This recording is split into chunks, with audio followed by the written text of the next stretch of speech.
The beautiful south coast town of Fairhaven sits between Mattapoisett and New Bedford. It's everything you'd expect a small coastal town to be. Friendly, full of history, and absolutely gorgeous. We stopped at Margaret's, which came highly recommended, for breakfast. We're here with Anna from Margaret's. How long have you worked here? So I've been here for the last 4 years. Tell us what you're known for. Oh, we're definitely known for like our Norwegian pancakes. We've been here for, a total of 13, 14 years. And I just think people in Fairhaven love our quaint spot. We also do lunch. Okay. So we're also known for our great seafood. If you look on the board, we have a couple of specials. And I'll be honest with you, our lunch, it might be even a little bit more popular than our breakfast. Ready? What you got there? This is a cheese roll, a Portuguese cheese roll, which looks like it has sausage, and it looks like it's been grilled. And let me just taste it. I've never had one. And I'd highly recommend it if anybody comes here. Nice. I have a Norwegian pancake, actually 2 of them. So they're folded, they're very thin, folded over in squares. And there's lingonberry jam. So this looks really good. I don't think it needs any syrup at all.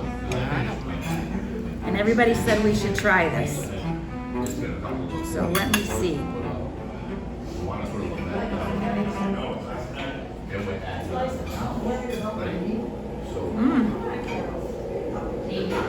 That is really good. Of course, I get the jam, which is really sweet. Tastes delicious. Gotta try it. Jerry Rooney gave us a tour of Captain William Whitfield's house, where we learned about the strong connection between Japan and Fairhaven. The reality is we're standing in the house in which the first Japanese person to live in USA lived here. Really? This is the place. He lived with Captain William Whitfield, who was a whaling master. Way back in 1841, he was in the Pacific, went to a small island about 300 miles south of Tokyo to get some provisions, found 5 people that had been there for almost 5 months. They were almost dead. They were 5 fishermen from Japan. The youngest was a young boy called Manjiro. And so he took them and carried them back to Hawaii, and then offered young Manjiro, who had never been to school in Japan, to come to the USA and go to school. And so the others stayed in Hawaii. He stayed on the ship. There were no Panama Canal at the time, so they had to go all around South America. In 1843, on May 6th, they came into New Bedford Harbor. The next day came here, May 7th. Manjiro became the first Japanese to live in USA. And he got his education here. He went to schools around here and so forth, and took education and other things back to Japan, became very, very high ranking eventually, especially for a commoner. The commoner didn't have a name, a last name at that time. But when he became a samurai eventually. So that really put him really at the top. Samurai is what? Samurai is he was like, to the shogun is the head of Japan at the time, and he became part of his intimate staff. So what happened was in 2008, this house was for sale by the then owner who lived here. And there was a fellow in Japan, Dr. Shigeaki Hinohara. He was a well-known doctor in Japan at Seiroku Byoin, which is called St. Luke's Hospital. And he heard about it and he said, it's too important for history to let it go to condos or something. He started fundraising in Japan, raised over $1 million, came over here in 2008, bought the house, had it renovated, and in 2009, brought 100 people with him from Japan for that dedication. So in 1987, we had a couple of interesting things happen. We had the soon-to-be Emperor of Japan, Akihito-san, came to visit in Fairhaven. He and his wife, Michiko-sama. And they came to visit. He was not the emperor, but 3 months later, he became the emperor. Okay? And on that time, there was a group from this area, went to Manjiro's hometown, the city is now called Tosa Shimizu, and they signed a sister city agreement. And Ayako, our cultural person, went with them to help with the language and so forth. So that's for the last 32 years, we've had an exchange with Tosa Isn't Shimizu, that amazing? with students and dignitaries, and every 2 years we have a Manjaro festival here, and then in between they have it there. So we swap back and forth. When we have our Manjaro festival here, we'll have anywhere from 25 to 35 people from Japan will come for the whole weekend. Really? So we have to keep them busy and so forth and all that. And of course, the tour of this place is one of the highlights. And not only the tour of this house, but we have what we call the Manjaro Trail Tour. It's 8 places around Fairhaven where he went. No. His first school he ever went to, which is a block and a half from here. I have the key to it. We take people inside. Go to the Millicent Library. There's a lot of Japanese things are there. Then he went to another school, Bartlett Academy, where he learned navigation. And at that time, the Japanese Navy, when they went out to sea, they could only go a certain distance because they had to see the land to go back. But he learned navigation here, took it back to Japan, and finally in 1860, the first Japanese ship could cross from Japan to San Francisco. 1860. Yeah, and it was the Conran Maru, and he was on that ship. Luckily, because all the Japanese sailors were not used to being out in the deep ocean, they all got sick from the 30-foot waves, and Manjaro steered the ship into San Francisco. This is Torishima. Torishima means bird island, and this is where they found them. This is the John Howland ship with Captain Whitfield came here, sent in the boats looking for turtles, is what he says in his log, and he found the 5 people there almost dead. I'm here with Chris Vasconcelos of Harborside Upcycled. I knew that. Harborside Upcycled. He does beautiful work with ropes. So tell me, how Yes. did you start doing this? All right, the summarized version. In 2016, I ended up getting a divorce, and I had 2 young children. And to take their mind off of what was going on, even though it wasn't that terrible, we would walk the beach and pick up sea glass and seashells, and every 2 or 3 feet, we bumped into little pieces of rope, something like this. And the colors were beautiful, vibrant colors, pinks and purples and blues and yellow. And I said, geez, what can I do with this? And I had a lot of free time on my hands, so I ended up making coasters out of rope for the furniture that I was buying, and so my kids wouldn't destroy it. And then ended up making bracelets, and this was the very first, I guess, most popular item that I started making was fishing net bracelets out of old fishing net twine. And again, this I counted about 18 to 20 different colors that fishing net comes in, depending on the seafood that's being caught and what the net is doing. And I didn't want to add an extra piece of a purchased item to the bracelet. So this is 100% fishing net twine. And I'm a machinist, so I ended up making a little tool that would emboss my logo directly into the bracelet, along with 8 to 10 different nautical symbols that are also embossed directly into the plastic, which makes it, as far as Google's concerned, the only bracelet on the planet that's 100% recycled fishing net. That's awesome. And then I said, boy, I want to do something else. I can't fit this around my neck or my ankle or my wrist. Yeah. So I stuffed it into a frame, and this is kind of how it started, was short little pieces of rope that we'd find along the beach. And then I put it into a frame, and then I said, geez, I wonder if I could make that look like a wave. And then that's kind of when it really took off for me, is people loved the fact that it looked like a wave. And again, the colors, I don't dye the colors or add paint.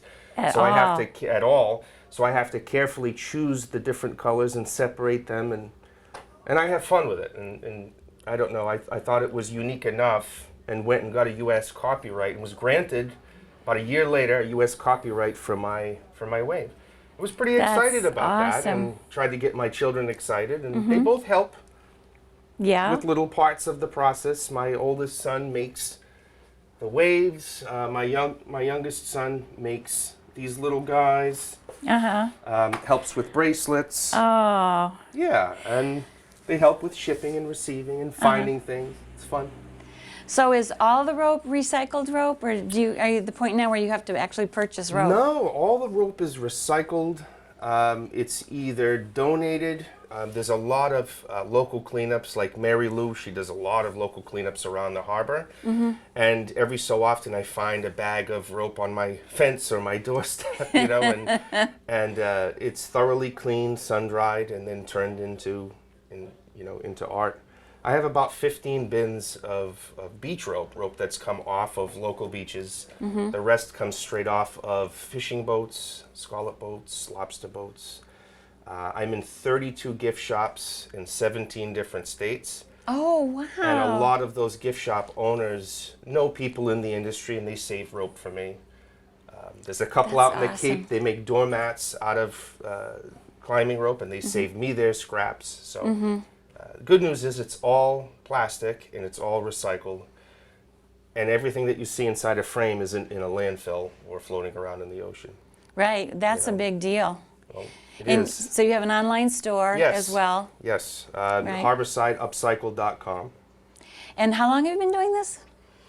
Officially on the books 2 years, and then the first year was me trying to figure out what I wanted to do. Right. There's many different things. I was making buoy lamps and driftwood products and bracelets and coasters, and I had to narrow down everything that I was making. And it was the gift shop owners who had been doing it for 20 and 30 years who said, "Chris, I've never seen anything like this," and that's what I continue to push is the framed rope art. Right, because it is different from anything else. That's what I'd like to think, is it's unique and different, and I want to keep doing that and doing giant pieces like this.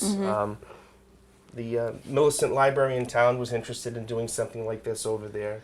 I made a 10-foot wave for a bar a rooftop bar in New Bedford. They're the only rooftop bar in the city. It's Play Arcade.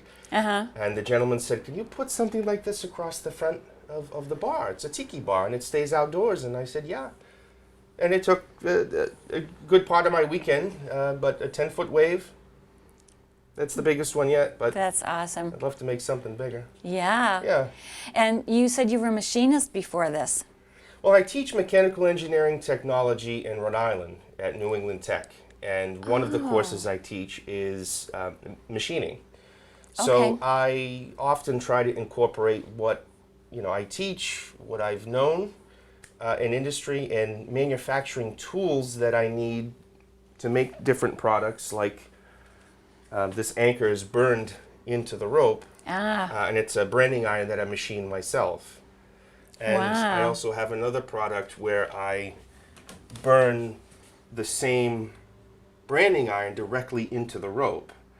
And so no Wow. colors or dyes are added. When the rope is hit with a little bit of heat, it changes color naturally. And you never really know what kind of colors you're going to get under the rope. Could be green, blue, pink, and that's what the paw prints are behind you. That's another branding iron. It's a My paw print. goodness. Yeah. That's So beautiful. I saw lots of paw prints that Look were at that. stamped or inked or painted, and I thought it would be really cool to make one that was branded. These are heavy too because of Yeah, the rope yeah. itself. Yeah, the rope is very robust, tough to get through, tough to work with, but after a while you get used to it. Yeah. Are you still teaching? I am still teaching. Yep, I teach full time. Right now I have the summer off. Off, You're gonna but be you know, busy. I try to stay busy, and it helps with everything. And I can't sit still, so you know. Excellent. Well, thank you for showing us your store and what you do with this just beautiful work, and it is very unique. Well, thanks for stopping by. I appreciate it. You're I welcome. love showing it off. And there's a reason for that. It's beautiful. Thank you. Thank you. Yeah, that's great. So cute. This is Dawn and Chris and Grande, and they're the owners of Off the Hook Restaurant here in Fairhaven. So tell us about the history of the restaurant and your history too in the restaurant. Well, we've had it for this is our second year. We purchased it from some friends and people before them. It's just gotten better every year. So when we got it, we did some upgrades. As you go around, you'll see the upgrades. But it's our second year, and we're doing quite well. Yeah. Quite well. The mudslides here are over the top. What is your specialty? Oh, I would definitely say like the tacos, the tri-tacos, and fried fish. A lot of Fish fried tacos. scallops and lobster rolls are to die for. Lots of goodies. Big menu. My mouth is watering. You hungry? Yeah. So, do you get your fish right here, or does doesn't work that way? Local Kyler's right down the street. Okay. Get it from them. It's all very good fresh cod for the fish and chips, fresh scallops. Bedford, Fairhaven, known for scallops. It's a family We started out business. as investors. There's Yeah. 3 of us all together, and then it turned into a little more, I guess. Yeah. Wow. And now our hearts are in it, and we're going to see it to the end. Excellent. That's great. Yeah. Well, I hope the end isn't for a really long time. Thank you So we very can't much. wait to try the food. Wow. Okay. What's a long time? Whatever you want it to be. Cut that part. Next All right, I'll go with that. There you Okay. go. She's working here, so no one's part of it. So I Great. can leave at any time. Excellent. We leave all winners. We also need to tell you that Chris and I live in Key West, Florida, half the year. Oh. And what we've tried to do here, and I think we've done a pretty good job at it once you walk through the restaurant, that we've tried to bring a little bit of the island taste home. And the live entertainment plays on a stand built by Chris, and it brings the whole picture together. It's like a good puzzle that just naturally went together because it's here, and now it's here. What do we have? Clam fritter. My name. How is it? Very good. Yummy? All right. What do you have? We have the trifecta of tacos here: shrimp, scallops, and cod, I think. And I'm going to try the scallop taco.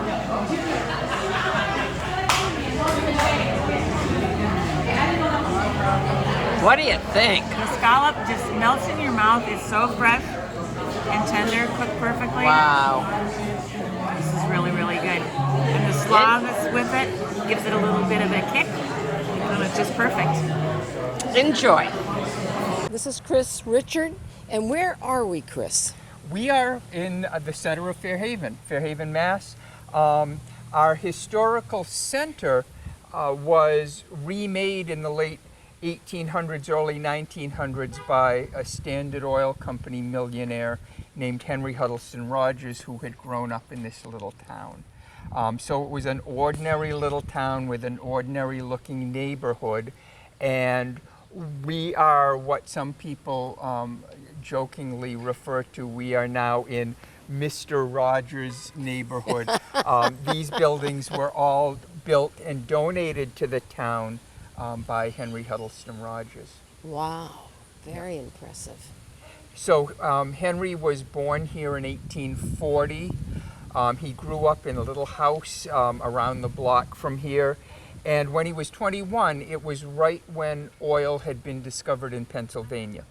So he and a friend each had $600. They were both 21 years old, and they decided to head to the Titusville area of Pennsylvania and maybe get into the oil business. It was 1861, and their first year they started a little oil company and cleared $35,000. Oh my profit. goodness. Yes. Rockefeller, who was the wealthiest man maybe ever in American history, was the head of Standard Oil, and Rogers was Rockefeller's right-hand man. So Henry Rogers back then was worth what would be billions of dollars today. And this was his hometown, so he decided here to give us some beautiful gifts, like our library, our town hall. He built a beautiful church in memory of his mother, our high school building, and lots of other stuff we got from Henry Rogers. So that's what we're looking at right here in the That is center. incredible. The library was built in 1893 was the year it opened, and it was built in memory of his daughter Millicent. Henry Rogers married his Fairhaven childhood sweetheart, Abby Rogers. They had 5 children, but Millicent was always a sickly child, and she died at the age of 17 from heart condition. And so because Millicent had always loved books and poetry, she was more or less confined to staying inside, so she kind of used literature as her entertainment. And the Rogers decided that they would build a public library in her memory. So the Millicent Library was dedicated on her birthday, January 30th, 1893, and it's our public library today. Wow. It was designed by Charles Brigham, and Brigham designed all of the Rogers buildings in town except for one of them. And Brigham also, he was from Watertown, Massachusetts. Brigham designed the wings of the Massachusetts State House. He designed some church buildings in Boston and buildings all over the country. And here, Rogers gave him a completely free hand and said, you design what you want, I will pay for it. Wow. So we have this sort of Italian Renaissance style building here that's our library. Across the street, our town hall is French Gothic, and right on the next block, we'll take a look in a few minutes at the Unitarian Memorial Church, which is an English perpendicular Gothic cathedral built in this little New England fishing town. Celebrities. We're with and the halo and the harp. Shakespeare is up above. And this is just one of the many, many beautiful details inside this building. Mark Twain visited the building. He was a friend of Rogers, and he said that this was an ideal library. He said, books are the liberated spirits of men and should be bestowed in a heaven of light and grace and harmonious colors and sumptuous comfort like this. Oh, I bet. He is. What kind is he? He's a bearded dragon. Okay. So I mean, it's befitting of a castle, right, to have a dragon. That's right. Yes, that's what he does for us here.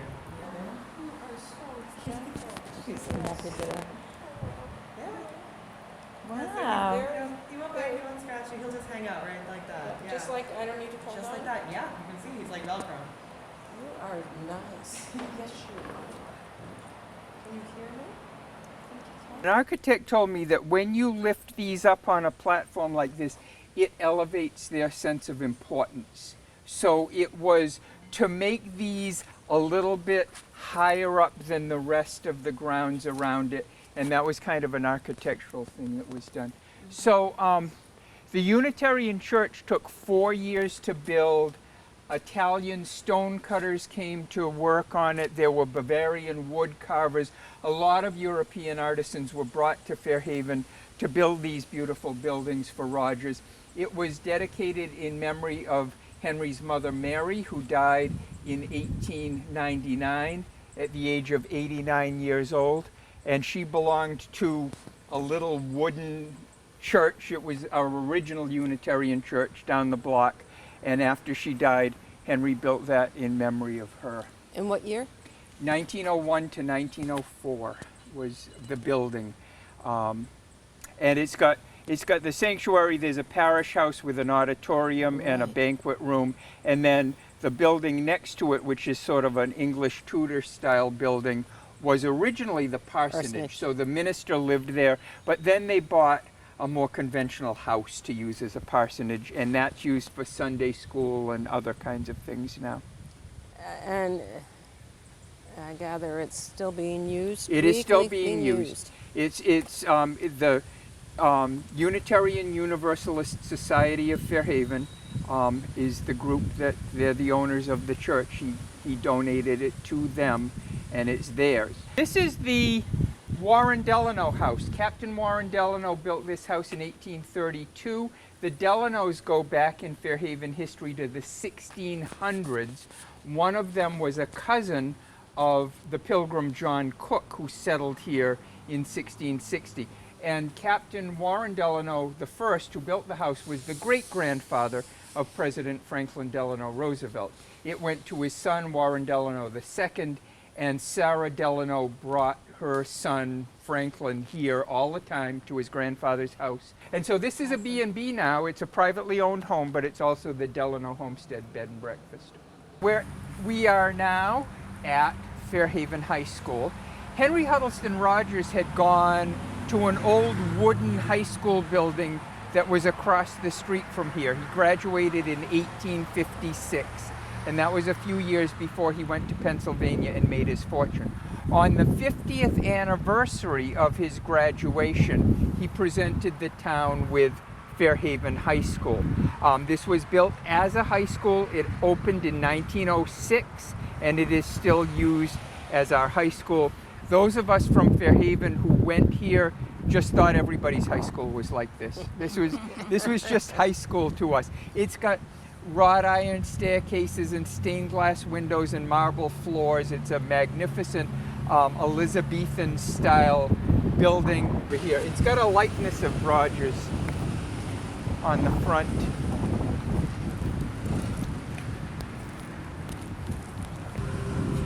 Look at those eyes. Wow.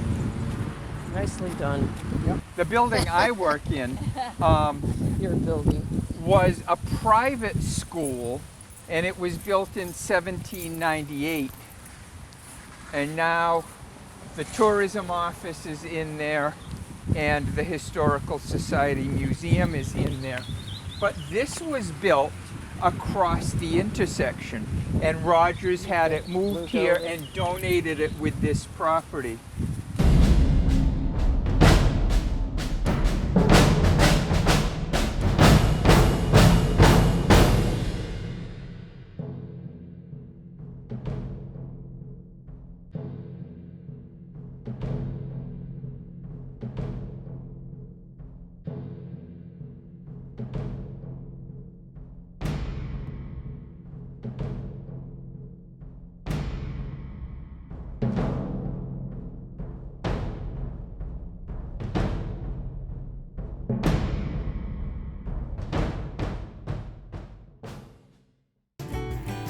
Dorothy Cox's family has been making chocolates and confections since 1928.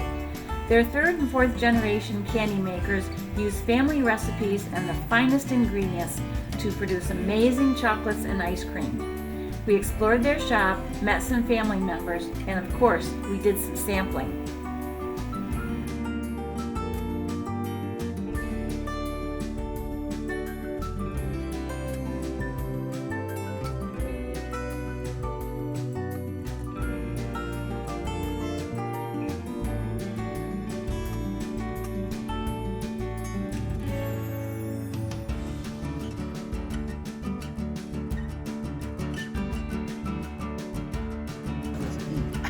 We're eating our way through Massachusetts, and we're here at Dorothy Cox Candy and Ice Cream. And what have you got, Marcia? I have, it's not moose tracks, it's bear tracks. Bear tracks. Oh, it is delicious. It's What's got in my it? favorite peanut butter, chocolate, vanilla. And I have the black raspberry chip yogurt, and it's delicious. Hey! Show me. Which one is it? Yay! Oh.